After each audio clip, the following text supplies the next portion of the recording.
Fala galera, bom dia, boa tarde, boa noite, boa madrugada. Meu nome é Sidney Martins, sou professor de língua portuguesa aqui do LAC Concursos e é com extremo prazer que a gente vai trabalhar hoje a concordância verbal.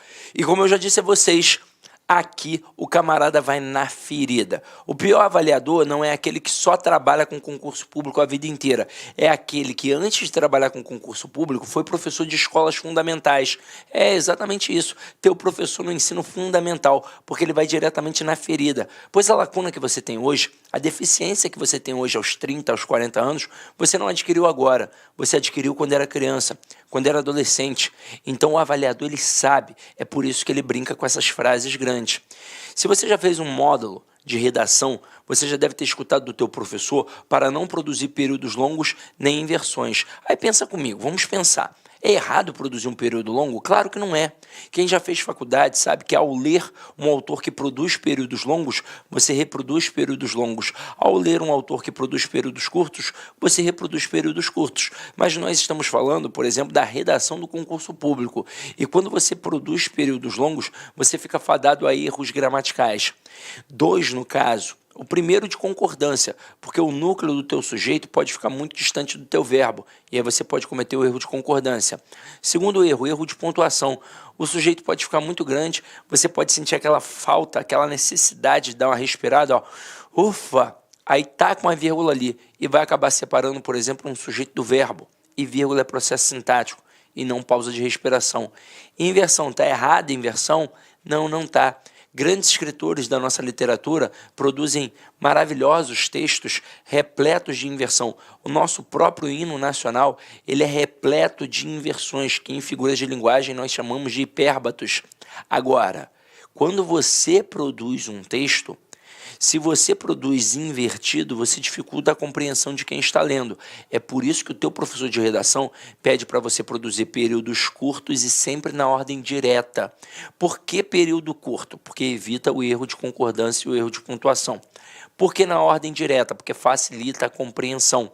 O que é a ordem direta? É o sistema SVC, sujeito, verbo e complemento. Agora, facilita por quê? Porque, na verdade, nós, falantes comuns da língua portuguesa, é que inventamos essa estrutura. Não foi o Bechara, nem o Celso Cunha, nem o Rocha Lima. Por exemplo, qualquer falante de língua portuguesa, seja aqui no Brasil, em Portugal, na Guiné-Bissau, em Moçambique, em Arco Verde, o cara, quando começa a balbuciar, ele não sabe nem flexionar o verbo direito ainda, e ele produz na ordem direta, dizendo assim, ó, eu sabo isso. É assim que a criança faz. Agora, quando começa a aprender um pouco mais da nossa amada Flor do Lácio, a nossa língua portuguesa, o que qualquer pessoa começa a fazer? Começa a se aventurar. Ah, agora eu começo a fazer inversões. E é daí que o professor de redação tira esses conselhos, mas pega agora para a prova objetiva. O que o professor de redação pede para você não fazer? Períodos longos. Aí o que o avaliador faz? Períodos longos, porque ali haverá erros de pontuação, erros de concordância, e se o aluno não estiver ligado, ele não vai pegar. O que ele pede, o professor de redação, para você não fazer? Inversões, porque dificulta a compreensão de quem está lendo. E na hora da redação, você não quer dificultar a compreensão, você quer que o cara entenda o teu texto. Mas na hora da prova objetiva, o avaliador quer dificultar a tua compreensão. É por isso que nas questões de concordância verbal, principalmente, nós temos períodos muito longos e invertidos.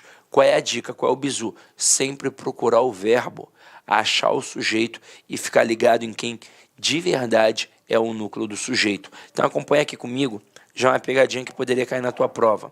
Eu coloco assim, ó, o uso de drogas e bebidas nos cursos atrapalham os alunos. Ó, não tô fungando porque eu uso droga não, tá? É porque eu tô resfriado, tá? Agora, se liga aqui.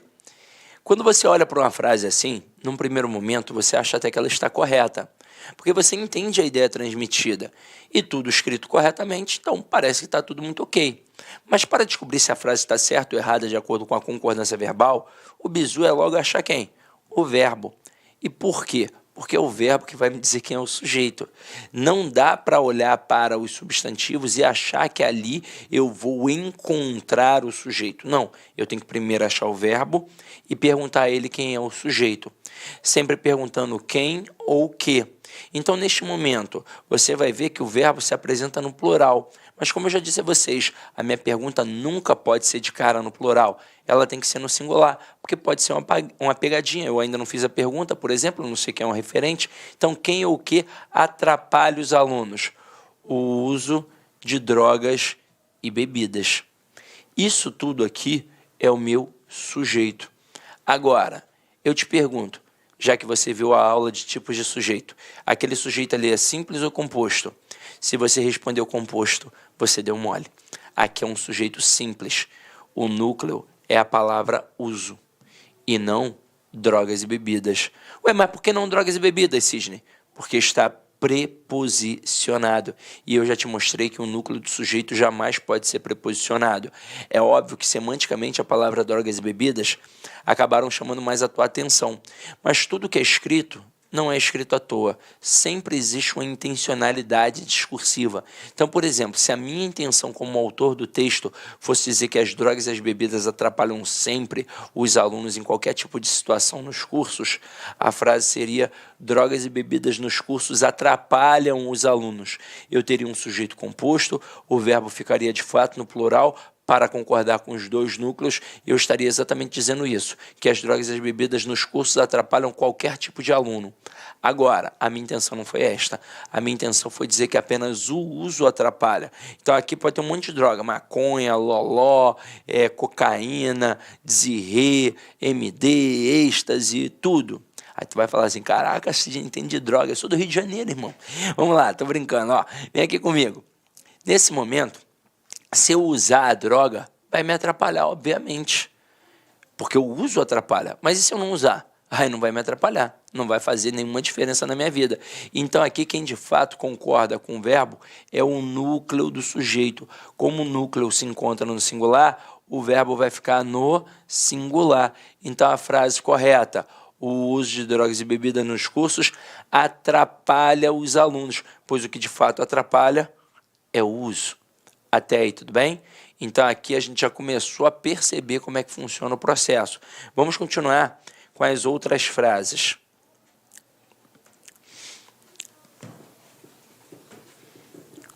Vamos massificar um pouco mais isso, ó.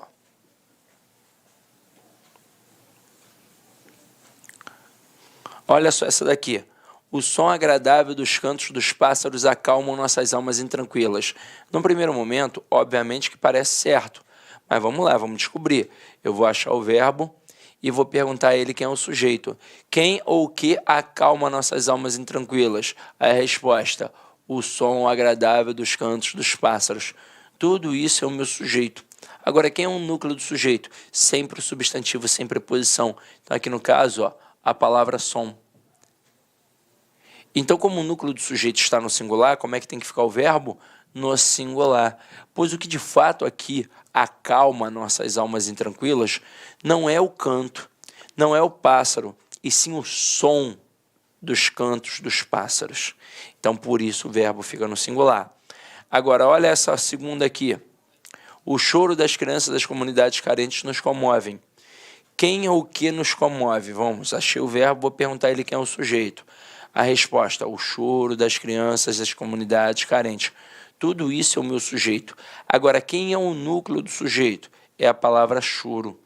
Ah, não poderia ser crianças? Não, não, porque está preposicionado. E aqui, ó, galera, não é a criança que me comove, e sim o choro das crianças das comunidades carentes. Então, neste momento, como o núcleo se encontra no singular, o verbo também vai ficar no singular. Então, a frase correta: o choro das crianças das comunidades carentes nos comove, pois o que de fato comove é o choro. Agora, olha essa 3. Essa 3 aqui, ela é muito simples, mas ela é uma pegadinha pesada na prova, porque o cara começa com verbo. E aí, qualquer falante comum da língua portuguesa, ao começar uma frase com verbo, a tendência que ele deixa ali é uma tendência de colocar o verbo no singular. e por um motivo muito simples, ainda não apareceu o referente. Então ele tende a colocar o verbo no singular por não ter aparecido o referente. E se a frase ainda for grande e pior, for uma frase que dá para entender, aí ele não vai ver erro nenhum. E olha só o que acontece aqui. Vinha de algum lugar indefinido aqueles viajantes. Dá ou não dá para entender a ideia transmitida? Dá. Mas vamos lá, a questão de concordância, você não pode dar mole. Qual é a primeira coisa que você vai fazer? Vai achar o verbo e vai perguntar ao verbo quem é o sujeito. Quem vinha? Aqueles viajantes. Agora que eu achei o sujeito, eu quero saber quem é o núcleo. Quem é o núcleo? Viajante. Núcleo no plural, o verbo tem que ficar como? No plural. Então o certo aqui seria: vinham de algum lugar indefinido aqueles viajantes. É claro que se essa frase estivesse no processo de ordem direta, ninguém erraria. Será que alguém colocaria aqueles viajantes vinham? Não, todo mundo colocaria aqueles viajantes vinham. Mas quando inverte, já dificulta. Então, gente, o bizu sempre, numa questão de concordância verbal, é achar o verbo, olhar o sujeito e buscar o núcleo do sujeito. E aí sim, se o núcleo estiver no singular, o verbo fica no singular. Se o núcleo estiver no plural, aí o verbo fica no plural. Agora, continuando para a gente massificar, ó. Deixa eu apagar aqui para não ficar poluído visualmente. Aproveito e bebo uma aguinha.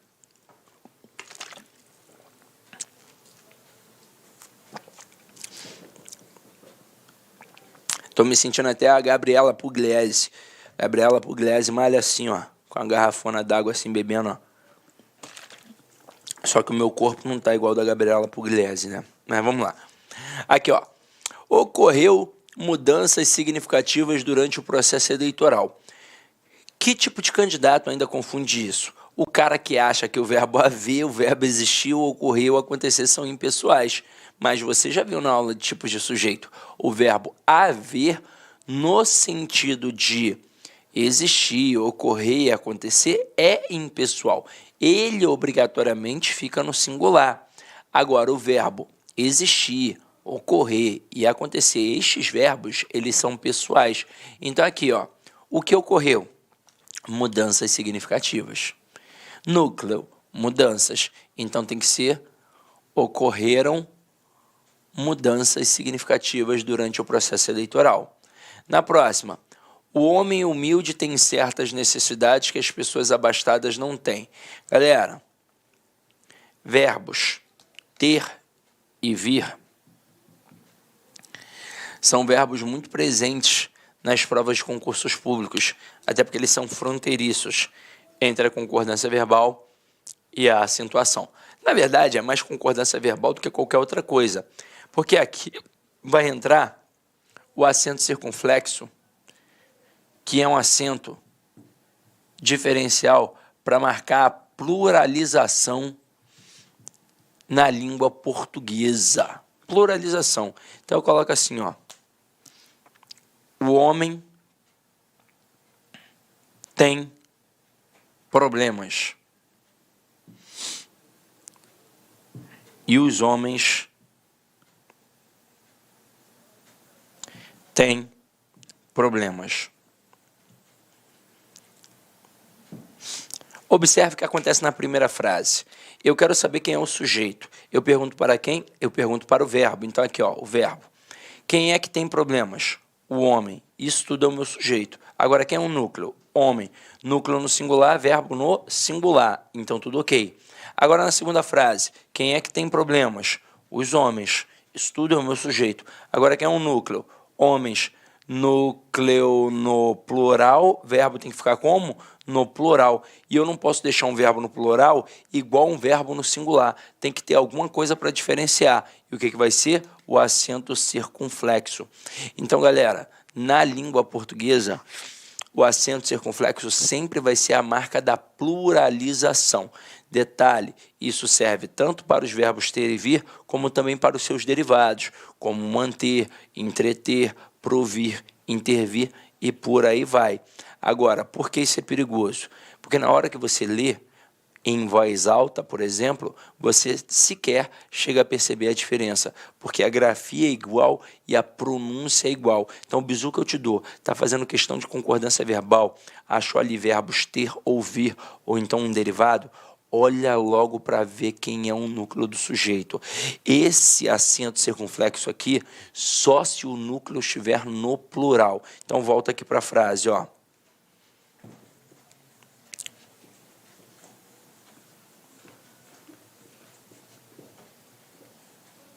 Olha aqui, ó.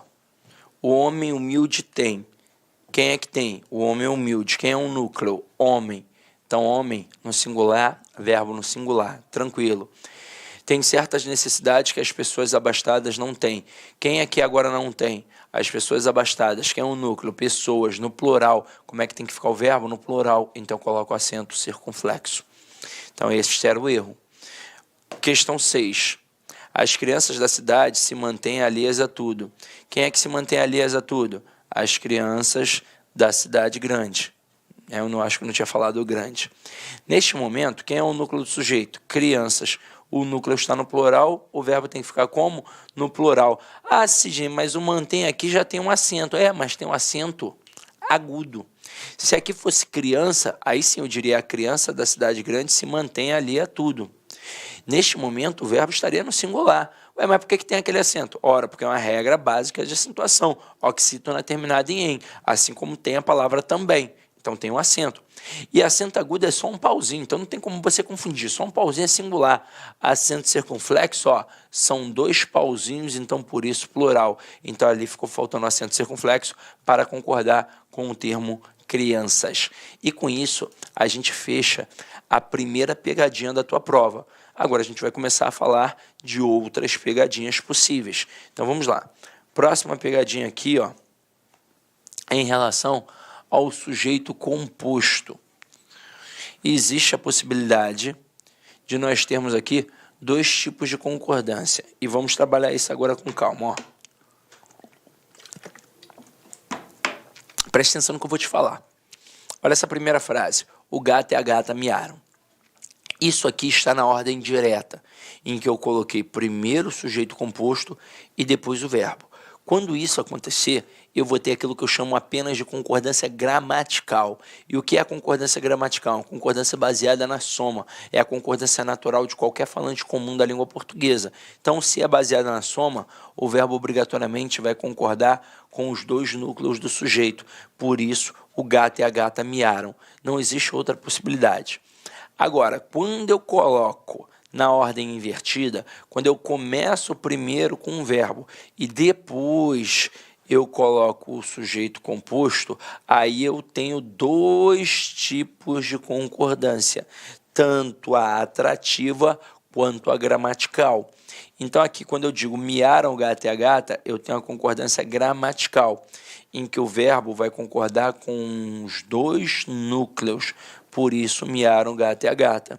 Agora, eu também posso ter a concordância atrativa, e aí vai dar a expressão miou o gato e a gata, em que o verbo agora concorda apenas com o núcleo mais próximo.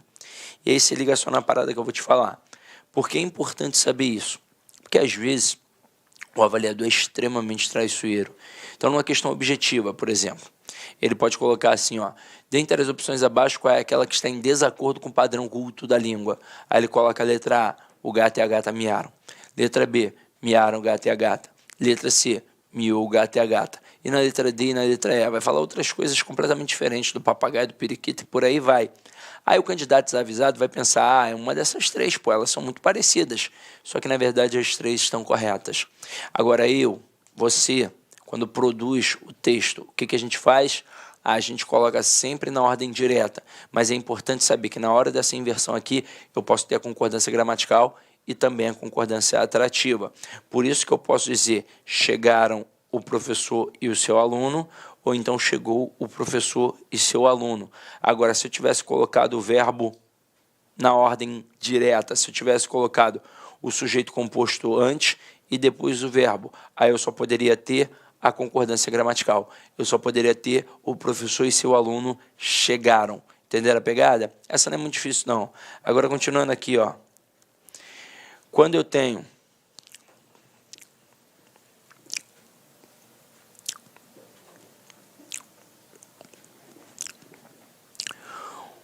um sujeito composto ligado pelo conectivo ou, eu vou ali, na verdade, avaliar dois aspectos semânticos, o da exclusão e o da simultaneidade. O que seria exclusão? Eu tenho aqui um grupo.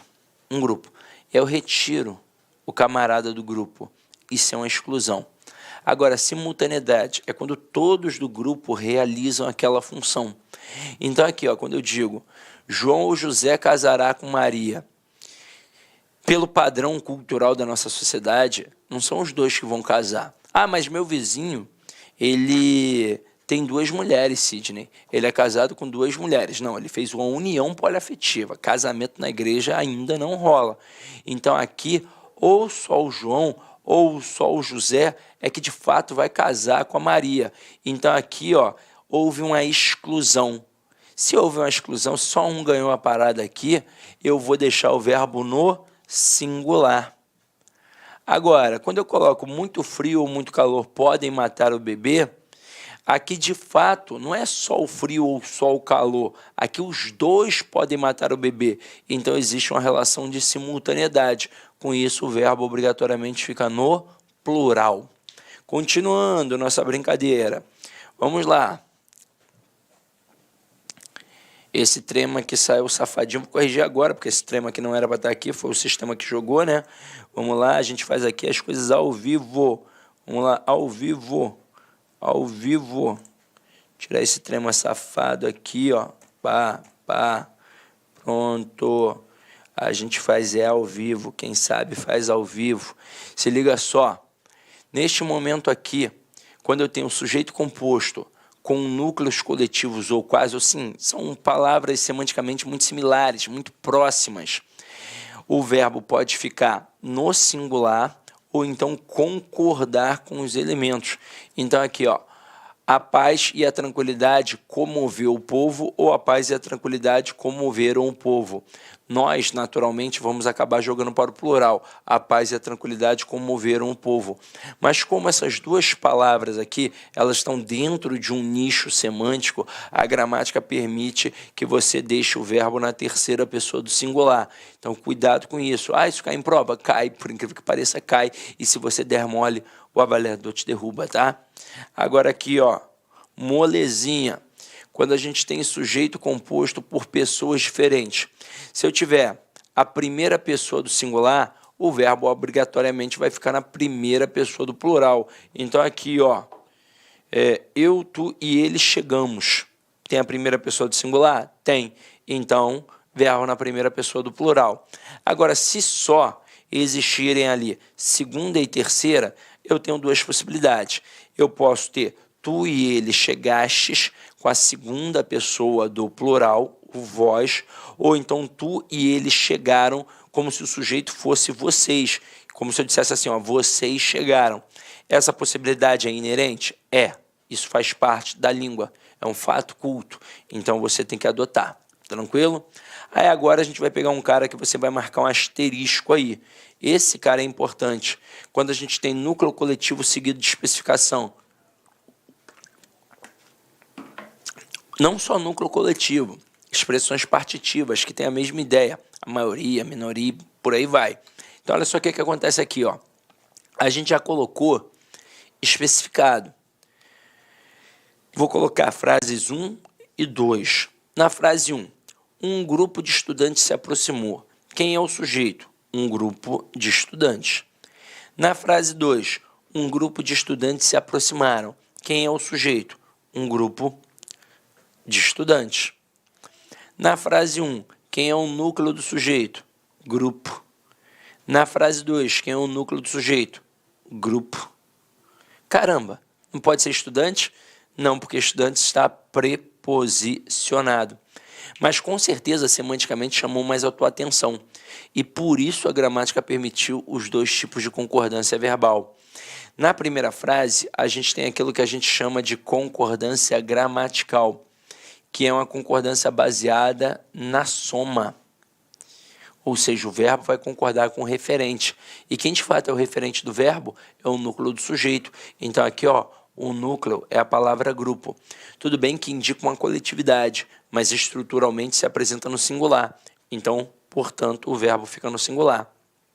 Agora, A gramática também permitiu uma concordância atrativa, em que o verbo vai concordar com o termo especificador, na verdade, com o núcleo do termo especificador. Aqui no caso, como esse termo especificador se apresentou no plural, o verbo pode ficar também no plural. Então, posso dizer, um grupo de estudantes se aproximaram. Agora aqui, essa concordância é facultativa. Então, tanto faz dizer um grupo de estudantes se aproximou ou um grupo de estudantes se aproximaram. Tanto faz. Aqui não há a menor diferença. Agora, pode ter pegadinha na prova? Pode. Se o cara colocar assim, ó.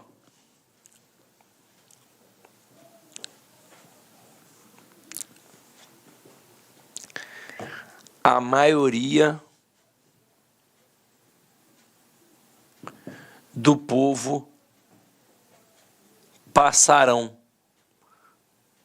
Certo ou errado? Errado.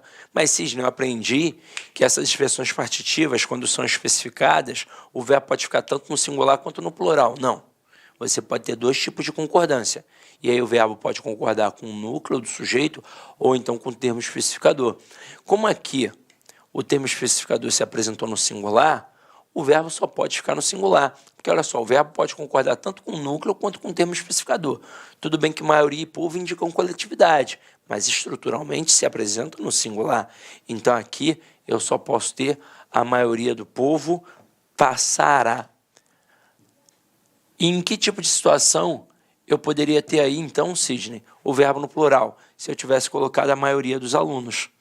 Aí, se eu tivesse colocado a maioria dos alunos, eu teria dois tipos de concordância. Uma concordando com maioria e outra concordando com alunos. Então, eu poderia ter a maioria dos alunos passará, ou então a maioria dos alunos passarão. Agora, e se o avaliador estender a questão e perguntar a função sintática desses especificadores? Sempre, eu disse sempre, vai ser adjunto adnominal. Sempre, sempre, sempre, sempre, sempre, tá? Então, anota aí. E agora a gente vai para o próximo, ó. O próximo tem a ver com pronomes de tratamento. Mas isso aqui é molezinha, né, galera? Vamos lá, ó. Com os pronomes de tratamento, Vossa Excelência, Sua Excelência, o verbo vai ficar sempre na terceira pessoa do singular. Então, ó, Sua Excelência aceita bem suas próprias limitações, Vossa Excelência aceita bem suas próprias limitações. Eu não tenho como jogar para o plural um termo que eu nem vario. Então, beleza? Então, vamos lá. Agora aqui, ó, nomes próprios pluralizados. Isso cai, por incrível que pareça, bastante em prova. E, para a nossa sorte, sempre com o nome Estados Unidos, o que é um facilitador. Mas poderia ser Emirados Árabes e por aí vai. Agora, gente, pelo amor de Deus, não confunde não. É um nome próprio pluralizado. Estados Unidos é um nome próprio pluralizado. Não é qualquer substantivo no plural. Ah, abacate. Não, não é assim. Então, aqui nesse momento, o que vai acontecer? Se o nome próprio pluralizado não possui um determinante, não tiver ali um artigozinho, um pronome, aí o verbo vai ficar no singular. Então, eu digo, Estados Unidos enfrenta uma crise avassaladora. Agora, se o nome próprio pluralizado estiver com um determinante, no caso aqui com um artigozinho, aí o verbo vai variar. Então, ó, Estados Unidos enfrenta e os Estados Unidos enfrentam. Na prova, obviamente, o que ele vai tentar fazer contigo? Ele vai tentar fazer assim, ó. Estados Unidos enfrentam uma crise avassaladora. Pô, ele não vai colocar os Estados Unidos enfrenta. Qualquer pessoa vai estranhar, até porque a tendência é pegar um termo no plural e jogar o verbo no plural. Aqui ele está pegando um termo no plural e jogando um verbo no plural, só que não teve o artigozinho, não teve o determinante. Então o verbo só pode ficar no singular. Continuando nossa pegada. Um carinha que a gente estudou lá no tipos de sujeito, o pronome apassivador. Quando tiver um pronome apassivador, o que você vai fazer, irmão? você vai fazer ali a concordância do sujeito com o verbo. Porque, na verdade, o que define esse cara como pronome passivador é a própria estrutura do verbo. Então, se o verbo é transitivo direto mais pronome ser, aí sim eu tenho um pronome passivador. Então, aqui, ó, iniciou-se a negociação. Quem inicia alguma coisa. Verbo transitivo direto. Verbo transitivo direto mais pronome ser, partícula passivadora. Se eu tenho uma partícula passivadora, é porque eu tenho um sujeito paciente. E aí, o verbo tem que concordar com esse cara. Se o núcleo do sujeito estiver no singular, o verbo fica no singular. Agora aqui, ó. Concluíram-se as apresentações. Cara, na prova, o avaliador ele pode derrubar o candidato, dizendo que aqui tem um sujeito indeterminado. Porque aí o candidato vai pensar assim, concluíram. Ah, que alguém concluiu, eu sei, mas quem foi que concluiu? Não, cuidado, ó. O verbo na terceira pessoa do plural aqui não está sozinho. Ele está acompanhado de um pronome ser. E aqui, ó, quem conclui alguma coisa. É um verbo transitivo direto. Verbo transitivo direto mais pronome ser, o que eu tenho? Partícula passivadora. Olá, meus amigos, minhas amigas, eu sou o professor Lack e com muito prazer eu quero fazer um convite muito especial para você. Você que assistiu essa videoaula é uma videoaula demonstrativa do nosso site lá, Concurso. Eu estou aqui para te convidar para estudar comigo aqui na Lá Concursos, fazer o nosso curso completo, atualizado, ponto a ponto, para o concurso do Bampará 2024 e 2025. Garanto para você, se você estudar pelas nossas videoaulas, se você estudar pelo nosso método, eu tenho absoluta certeza que você terá reais chances de aprovação nesse concurso.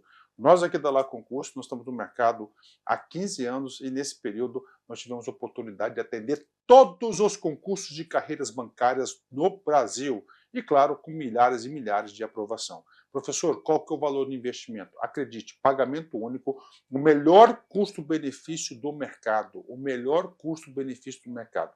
Pagamento único de apenas R$ 199,90. Você vai ter acesso a esse projeto pedagógico fabuloso da Lá Concurso. Então, eu espero vocês aqui na LAC. Valeu, tchau, tchau.